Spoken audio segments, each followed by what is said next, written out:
Thanks a lot for staying with us. We're getting some breaking news right now of China's first statement after yet another meeting of the WMCC, which is the Coordination and Consultation Working Mechanism between India and China as far as border disputes are concerned.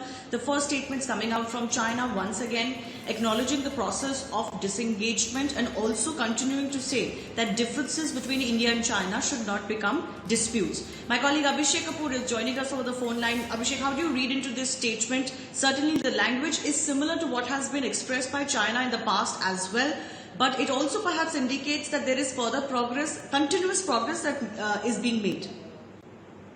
Well, you're right, absolutely, Shivani.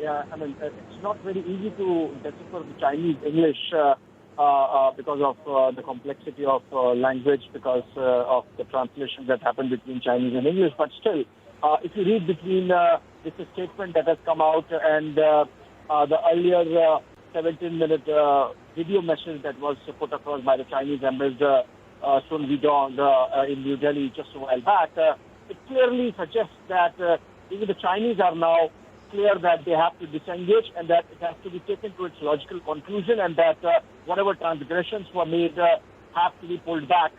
We are yet awaiting an Indian statement from the Ministry of External Affairs. We are told it should be out just in a while.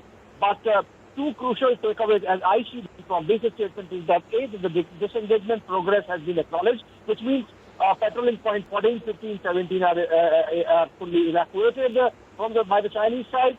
Gogra and Hot Spring also, and then some thinning out of troops as we reported in the Finger area. So essentially, the process that was agreed upon between the special representatives on July 5 and before that between the foreign affairs ministers is being strengthened and is being taken to its logical conclusion, is what we can say from this statement.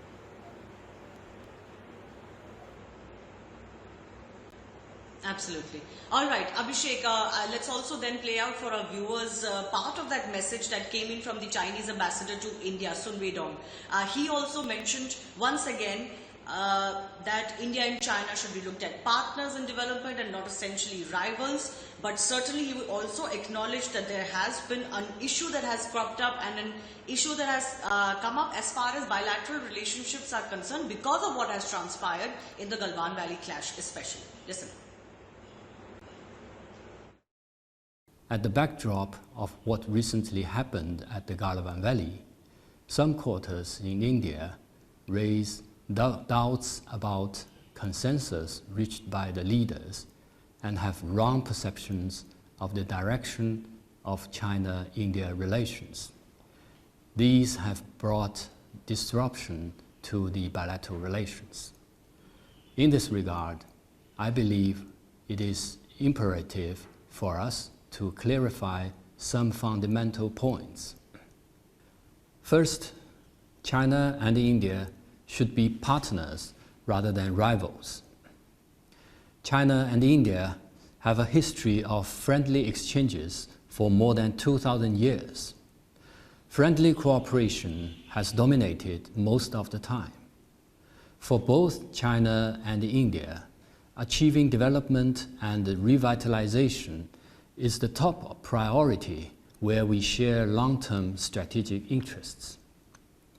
Since the 1990s, China and India have reached an important consensus that the two countries pose no threat to each other.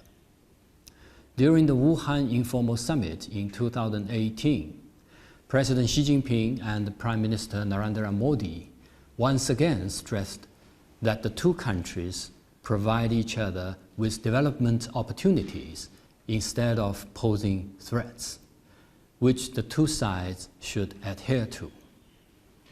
This is the fundamental judgment on China-India relations, charting the course for the development of our bilateral relations. I have noticed some emerging opinions in recent days which repudiate the essence of China-India friendship due to the border-related incidents, make false assumptions about China's intentions, exaggerate conflicts and provoke confrontation, and regard a close neighbor over thousands of years as enemies and strategic threats. It is not the fact. It is harmful indeed and not helpful.